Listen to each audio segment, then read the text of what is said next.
Nakakatulong mapababa ang stress level, nakakadagdag ng enerhiya, nakatatanggal ng sakit sa ulo.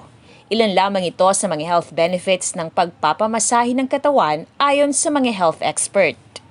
Pero dito sa The Lakeside Massage ng CWC Pili Camarines Sur, may bagong nakakapag-relax na pwedeng subukan, ang cloth at Thai massage. Yung Thai kasi dapat nagmamatch yung katawan mo dun sa guest na ginagawa mo. Para ka nagsasayaw, nagsisway. Hindi tulad ngayon na medyo stiff pa yung mga katawan namin, siguro naninibago pa. Pero sooner or later, makukuha na namin yung tamang sway ng katawan para sa mga gusto ng mas madaming stretching. Dumayo pa mula sa Japan si Yuria Karakama, isang half-Japanese at half-Thai na miyembro ng World Association Nuad Thai para turuan ng massage therapists ng The Lakeside. Sa bansang Thailand, kilala ang cloth massage bilang hilot style sa Pilipinas.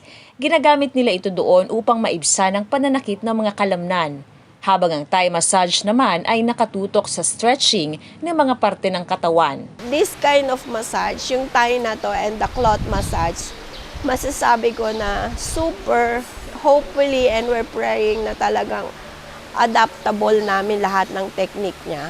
Isa sa mga tinuruang masahista sa loob ng 42 hours mula June 17 hanggang 23, si Mecca Marabella. Aniya, ibang-iba ang natutunan niya rito kaysa sa alam niyang tradisyonal na pagmamasahe. Yung Thai massage po, mas may improve niya po yung pagiging flexible po ng katawan ng guest. And ako din po kasi pati po katawan ko gumagalaw. Maganda pong matuto po tayo para mas madaming knowledge po about sa massage. Nagpapasalamat naman ang mga trainees sa libreng training na handog ng gobyerno probinsyal. Dagdag na pasilidad din ito sa dinadayong CWC.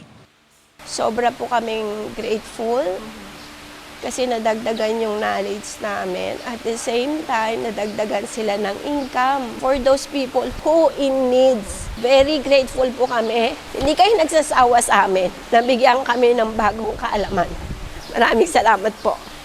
At sa tiwala nyo sa akin. Sobrang nagpapasalamat po kami, ako, kay Governor Luigi po and kay Congressman El Rey po sa pag-effort po nila na makapunta si Ma'am Yuri and matrain po kami ng Thai massage and ng cloth massage.